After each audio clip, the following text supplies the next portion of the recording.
Hey, what's going on, crew? It is time for another aviation news update. Just a real quick brief to let you know what's going on in the aviation news world. We just grabbed a few headlines for the week, and the biggest being Alaska Airlines and Hawaiian Airlines merger clears Justice Department hurdle, now faces the Department of Transportation. So everybody remembers the Justice Department actually blocked the JetBlue and Spirit merger. Also last year, they blocked the Northeast partnership between JetBlue and American Airlines. So on this case of Alaska and Hawaiian, it looks like the Justice Department just let the time on the clock expire without bringing up a lawsuit to block it, and because of that is starting to move forward. Now, I don't know what JetBlue did in the past to the DOJ, but it seems like the DOJ just kind of turned a blind eye, or however you want to look at it. They decided to do nothing on this Alaska and Hawaiian deal. So now that it's past the Justice Department's hurdle, it has to get the approval of the Department of Transportation in order for the deal to be complete. Quoted in the article, the time period for the U.S. Department of Justice to complete its regulatory investigation of the proposed combination of Alaska Airlines and Hawaiian Airlines under the Hart-Scott-Rodino Antitrust Improvements Act, that's a mouthful. That's what she said. Has expired. Alaska Airlines said in a statement, "This is a significant milestone in the process to join our airlines." So obviously big news for Alaska and Hawaiian. What do you guys think of this proposed merger? Looks like it's starting to go through. It might actually happen, but what do you guys think about that? Do you think that's going to create more competition or less competition?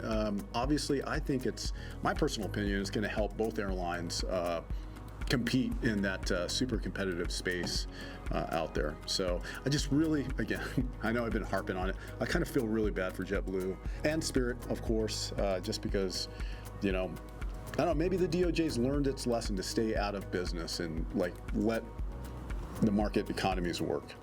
I don't know. Doubtful. All right, and the next bit of news from Fortune, it is behind a paywall, but I found it very interesting. Former United Airlines CEO, activist investors are wrong about Southwest. Running an airline requires more than just financial acumen. Now, obviously, this is from Oscar Munoz, who used to be the CEO of United Airlines back until actually he got forced out after having a heart attack, which, there's that. But very interesting from someone who's run a big airline. He's not wrong, right? If you're an activist investor, your interests are pretty clear. You want to turn around and make a profit on the stock of whatever company you're purchasing. So, Southwest, obviously, I do not speak for Southwest. I am just doing the news. But in this article, I don't think he's wrong. What do you guys think about that? It is a business, but there are several ways of running businesses, and successful businesses, such as Southwest has been for ever since Herb founded it back in the day, Roland King.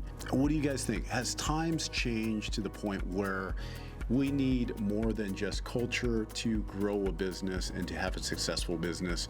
Or is it about just the financial performances of a company?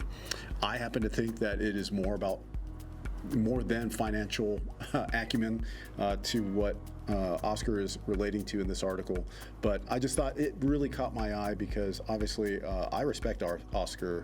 He kind of brought back the culture and being more of a people airline, at least in the little bits that I've read about him. Seemed like a really solid dude. But curious on what you guys think about that. Running an airline is a very tough business, and the CEOs, regardless of what you think about them, they have a tough job of trying to, run a successful, profitable company while at the same time making it a great place to work for the employees who will work really hard and bring those customers in, because obviously it's the employees are what make the airline, in this case, run really well and have that repeat customer come back to you. And obviously the CEO is the head of that chain. So anyways, curious about that. What do you guys think? Let me know in the comments down below. And in the last bit of news, sticking with the Southwest front, from the Point Sky, Southwest adds 6 new routes, cuts 5 others in schedule extension. Now, this came out August 22nd, which is super fresh. I always love it when new routes are coming out, so I was super curious about this. Obviously, again, not a spokesman, just reading the news. 3 of the new routes are coming out of Nashville, which recently Nashville became a crew base for us, and it's been very popular. It actually went pretty senior on the pilot side of the house.